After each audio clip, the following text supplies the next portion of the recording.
السلام علیکم۔ ہر روز ایک نئی اور دلچسپ کہانی سننے کے لیے اس چینل کو سبسکرائب کریں، شکریہ۔ ایک بادشاہ کو شکار کھیلنے کا بہت شوق تھا۔ آئے دن اپنے امیروں اور وزیروں کے ساتھ آس پاس کے جنگلوں میں جاتا، ہرنی اور دوسرے جنگلی جانوروں کا شکار کھیلا کرتا تھا۔ اس بادشاہ کو گھوڑے پالنے کا بھی بے حد شوق تھا۔ جہاں کوئی چاقو چوبند اور چلاک گھوڑا دیکھ لیتا ہے، اس کے مالک سے منہ مانگی قیمت پر خرید لیتا۔ ایک دن خدا کا کرنا کیا ہوا، اس بادشاہ کے دربار پر عرب سے گھوڑے کا ایک سوداگر آیا۔ بادشاہ کی خدمت میں جھک کر آداب لایا اور عرض کیا، حضور، غلام ایک گھوڑا لایا ہے، ایک ایسا پٹیلا کہ پل بھر بھی اس کے پاؤں زمین پر نہیں ٹکتے، آنکھ کے اشارے پر ہوا سے باتیں کرتا ہے۔ لیکن حضور، اس میں ایک مسئلہ ہے کہ یہ مزاج کا بہت کڑوا ہے، کسی کو بھی اپنے پاس ٹکنے نہیں دیتا، ہر وقت دو لتیاں چلایا کرتا ہے۔ اگر آپ گھوڑے کو لینا چاہیں تو غلام حاضر کر سکتا ہے۔ بادشاہ نے ہنس کر کہا، سوداگر، تم بے فکر ہو کر اپنا گھوڑا لے آؤ، یہاں برے برے کو سیدھا کر دیا گیا ہے۔ دوسرے دن عرب سے سوداگر گھوڑا لے کر بادشاہ کی خدمت میں حاضر ہوا۔ گھوڑے کو دیکھ کر بادشاہ کے بانچیں کھل گئی۔ ایسا خوبصورت اور پٹیلا گھوڑا بادشاہ نے پہلے کبھی نہ دیکھا تھا۔ خوش ہو کر سوداگر کو انعام سے مالا مال کر دیا اور گھوڑا اپنے استبل میں بھجوا دیا اور کہا کہ کل ہم اس گھوڑے پر سوار ہو کر امیروں وزیروں کے ساتھ شکار کھیلنے جائیں گے۔ دوسرے دن صبح سویرے بادشاہ اپنی نئے گھوڑے پر سوار ہو کر امیروں اور وزیروں کے ساتھ شکار کھیلنے کے لیے گیا۔ کچھ دیر تو ٹھیک گزری، لیکن بادشاہ ایک شکار کھیل رہا تھا تو یک شیر بادشاہ کی طرف چلتا۔ اچانک شیر کی جھپٹ سے بادشاہ کا عربی گھوڑا بے درک اٹھا اور بادشاہ کو زمین پر پٹک کر دوڑ گیا۔ جب تک بادشاہ کے ساتھی مدد کو پہنچے، شیر نے اپنے تیز دانتوں سے بائیں ٹانگ چبا ڈالی۔ پھر بھی بادشاہ نے ہمت کر کے شیر کی گردن پر اپنی تلوار سے وار کیا تو وہ بھاگ گیا۔ وزیر بادشاہ کو اٹھا کر محل میں لائے اور حکیموں کو بلوایا۔ انہوں نے اپنی پوری کوشش کر ڈالی، لیکن بادشاہ کی ٹانگ کے زخم نہ بنے۔ سب نے یہی فیصلہ کیا کہ بادشاہ کی جان اس صورت میں بچ سکتی ہے کہ ان کی ٹانگ کو کاٹ دیا جائے۔ ٹانگ کاٹنے کے تھوڑے ہی دنوں بعد زخم بڑھ گیا اور بادشاہ صحت یاب ہو گیا، لیکن ٹانگ کٹ جانے کا اسے بہت رنج تھا۔ اب وہ ہر وقت اداس رہتا، نہ کہیں جاتا اور نہ ہی آتا۔ ہر وقت اپنے کمرے میں پڑا سوچتا رہتا کہ کہیں سے وہ شیر مل جائے تو میں بھی اس کی ٹانگ کاٹ دوں۔ بادشاہ کو سب سے بڑا غم یہی تھا کہ شیر نے اس کی ٹانگ چبائی۔ بادشاہ کی ایک خوبصورت بیٹی بھی تھی، اس کا نام مہاجبین تھا۔ یہ اپنے باپ کا دل بہلانے کے لیے گھنٹوں اس کے سرہانے بیٹھی رہتی اور اپنی میٹھی آواز سے اس کو گیت سناتی، لیکن بادشاہ کا غم اس سے بھی دوگنا ہوتا۔ بادشاہ کے محل سے کافی دور ایک پہاڑ تھا، اس پر ایک برا رہتا تھا جو بہت عقلمند تھا۔ دور دور سے لوگ اس کے پاس آتے، وہ اپنی موسیقی اور پریشانیاں بیان کرتے اور یہ طرح طرح کے مشورے دے کر ان کے مسائل حل کرتا تھا۔ ایک دن بادشاہ کے وزیروں نے سوچا کہ اس عقلمند بورے کو محل میں بلانا چاہیے، شاید وہ بادشاہ کا غم دور کر سکے۔ برا بادشاہ کے سامنے حاضر ہوا تو بادشاہ نے کہا، برے میاں، تم ملک میں سب سے زیادہ عقلمند شخص ہو، اگر تم کسی طرح میرا غم دور کر دو تو میں تم کو آدھی سلطنت دے دوں گا۔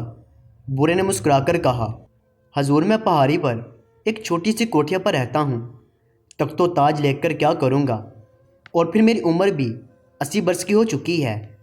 آپ ایسا کیجئے کہ اپنے ملک میں منادی کروا دیجئے، جو کہ بادشاہ سلامت کی ٹانگ کے بدلے میں ٹانگ لائے گا اسے آدھی سلطنت دے دی جائے گی، اور پھر اپنی بیٹی کی شادی بھی اسی سے کر دیں گے۔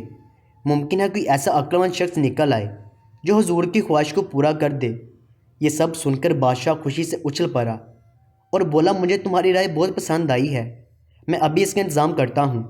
دوسرے دن بادشاہ نے اپنے سارے شہر میں منادی کروا دی کہ جو کوئی ہمارے لیے ٹانگ لائے گا میں اسے آدھا تخت و تاج دے دوں گا اور اپنی بیٹی مہاجبین کی شادی بھی اسی سے کر دوں گا۔ یہ منادی سن کر سینکڑوں لوگوں کا دل للچایا اور وہ جلدی جلدی ٹانگیں بنوا کر بادشاہ کے محل کے سامنے جمع ہو گئے اور ایک دوسرے کو دھکے دیتے ہوئے چلا چلا کر کہنے لگے، بادشاہ سلامت کے لیے ٹانگ حاضر ہے۔ ہر اس شخص کی یہ کوشش تھی کہ میں سب سے پہلے بادشاہ کے سامنے پہنچوں اور اپنی بنائی ہوئی ٹانگ پیش کر کے انعام حاصل کروں۔ آنے والے لوگوں نے اتنا شور مچا رکھا تھا کہ محل کے ملازموں نے انہیں ڈانٹ کر کہا، اگر تم سب خاموش نہ ہوئے تو ہم ابھی تم سب کو سزا دیں گے۔ اگر بادشاہ نے انہیں حکم دیا کہ ایک ایک کر کے انہیں میرے سامنے لاؤ۔ پہلا شخص بادشاہ سلامت کے سامنے پیش ہوا اور وہ لکڑی کی ٹانگ دکھا کر کہنے لگا، بادشاہ سلامت، ذرا اس ٹانگ کو تو آزمائیں، اگر ٹھیک نہ آئے تو اپنی ٹانگ کٹوا لوں گا۔ جب بادشاہ نے اسے اپنی کٹی ہوئی ٹانگ پر لگایا تو اس نے ایسا زخم کو درد دیا کہ وہ بادشاہ کا ہلنا جلنا دوبر کر گیا۔ اس نے غصے سے آگ بگولا ہو کر وہی لکڑی کی ٹانگ اٹھا کر اس کے سر پر دے ماری اور وعدے کے مطابق اس کی ٹانگ کاٹ لی۔ دوسرا شخص ٹین کی بنی ہوئی ٹانگ لے آیا، لیکن جب بادشاہ نے اسے کٹی ہوئی ٹانگ پر لگایا تو وہی پھنس گئی۔ ٹانگ لانے والے شخص کے چہرے پر ہوائیاں اڑنے لگی۔ اس نے اور بادشاہ نے بہت کوشش کی کہ کسی طرح یہ ٹین کی ٹانگ اتر جائے، لیکن کچھ کامیابی نہ ہوئی۔ آخر لوہار کو بلوایا گیا اور اس نے بادشاہ کو اس مصیبت سے چھٹکارا دلایا۔ اس کو بادشاہ نے حکم دیا کہ اسی شخص کے گلے میں یہی ٹین کی ٹانگ باندھ کر بطخوں والے تالاب میں پھینک دیا جائے۔ اس کے بعد دوسرے لوگ پیش ہوئے، جن میں کوئی روئی والی کمپنی کی ٹانگ بنا کر لایا اور کوئی بانس کی طرح کی ٹانگ بادشاہ کے سامنے پیش کی گئی، لیکن ان کے لانے والوں کا بھی برا حال کیا گیا اور انہیں دھکے دے کر محل سے نکال دیا گیا۔ اب پھر سے بادشاہ خاموش اور اداس رہنے لگا۔ سارا دن غم کی موت باندھ کر تخت پر بیٹھا رہتا تھا، نہ کسی سے بات کرتا، نہ کہیں آتا جاتا، ہر وقت فکر میں ڈوبا رہتا، اور اسی طرح کئی مہینے بیت گئے، مگر اس کے ہونٹوں پر کبھی مسکراہٹ نہ آئی۔ ہنسنا تو دور کی بات تھی۔ اگر حکیموں اور وزیروں نے ایک دوسرے سے کہا، اگر بادشاہ اسی طرح غم کھاتا رہے گا تو تھوڑے ہی دنوں میں نڈھال ہو کر ختم ہو جائے گا۔ ایک دن بادشاہ کے دربار میں ایک خوبصورت نوجوان شہزادہ آیا اور بادشاہ سے ملاقات کی۔ خواہش ظاہر کی، بادشاہ نے اسے اپنے پاس بلایا۔ اس وقت بادشاہ کی بیٹی ماجبین بھی ایک چھوٹے سے تخت پر بیٹھی تھی۔ وہ شہزادے کی طرف مسکرا کر دیکھنے لگی۔ شہزادے نے کہا، بادشاہ سلامت، غلام کو آپ کے دکھ کا سب حال معلوم ہے۔ کل آپ سب امیروں وزیروں کو اپنے پاس بلائیں۔ اس وقت میں حضور کی خدمت میں اس سچ مچ کی یہ ٹانگ پیش کروں گا۔ لکڑی ٹین کپڑے کی واہ یا ٹانگ نہیں، بلکہ خون اور گوشت کی بنی ہوئی ایک ٹانگ، ایک ایسی ٹانگ جسے دیکھ کر آپ کا غم دور ہو جائے گا۔ بادشاہ کی آنکھیں خوشی سے چمکنے لگی۔ سچ کہتے ہو؟ شہزادے نے کہا۔ کل حضور اپنی آنکھوں سے دیکھ لیں گے۔ یہ کہہ کر شہزادے نے جھک کر بادشاہ کو سلام کیا اور دربار سے چلا گیا۔ دوسرے دن بادشاہ نے اپنے سب امیروں وزیروں کو بلا لیا۔ اس کی بیٹی ماجبین کل کی طرح آج بھی ایک چھوٹے سے تخت پر بیٹھ گئی اور سب لوگ بڑی بے صبری سے شہزادے کا انتظار کر رہے تھے۔ تھوڑی دیر بعد شہزادہ دربار میں حاضر ہوا۔ اس کے ہاتھ میں ایک لمبا سا باکس تھا۔ وہ بادشاہ کے تخت کے پاس پہنچ کر گھٹنوں کے بل بیٹھ گیا اور کہنے لگا، لیجیے بادشاہ سلامت، یہی وہ گوشت اور خون سے بنی ہوئی ٹانگ ہے جس کا میں نے کل آپ سے وعدہ کیا تھا۔ یہ کہہ کر اس نے وہ بکسہ کھولا، شیر کی ٹانگ نکال کر بادشاہ کے سامنے پیش کر دی۔ تمام دربار پر سناٹا چھا گیا۔ امیروں وزیروں کے چہروں پر بھی ہوائیاں اڑنے لگی۔ بادشاہ کا چہرہ غصے سے ایک دم سرخ ہو گیا۔ اس نے شہزادے کی طرف غصے سے دیکھا۔ شہزادے نے کہا، بادشاہ سلامت، آپ غصہ کیوں کر رہے ہیں؟ یہ تو اسی شیر کی ٹانگ ہے جس نے آپ کی ٹانگ چبائی تھی۔ ایک دم بادشاہ کا سارا غصہ اتر گیا اور اس نے زوردار کہکا لگایا۔ یہ دیکھ کر دربار کے سب لوگ پہلے تو بہت حیران ہو گئے، مگر جب انہوں نے بادشاہ کو ہنستے دیکھا تو خود بھی ہنسنے لگے۔ بادشاہ کی بیٹی ماجبین کا بھی یہی حال تھا کہ ہنسی کے مارے اس کے پیٹ میں بل پڑ گئے۔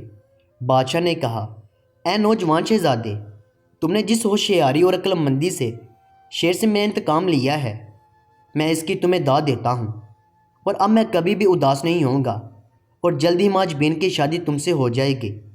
دوسرے دن شہزادے اور ماجبین کی شادی ہو گئی۔ اس روز بادشاہ نے اپنے سب امیروں وزیروں کی دھوم دھام سے دعوت بھی کی تھی اور سب ہنسی خوشی زندگی گزارنے لگے۔ پیارے دوستو، ایسے دلچسپ قصے سننے کے لیے آپ ہمارے چینل کو سبسکرائب کر دیں۔ شکریہ۔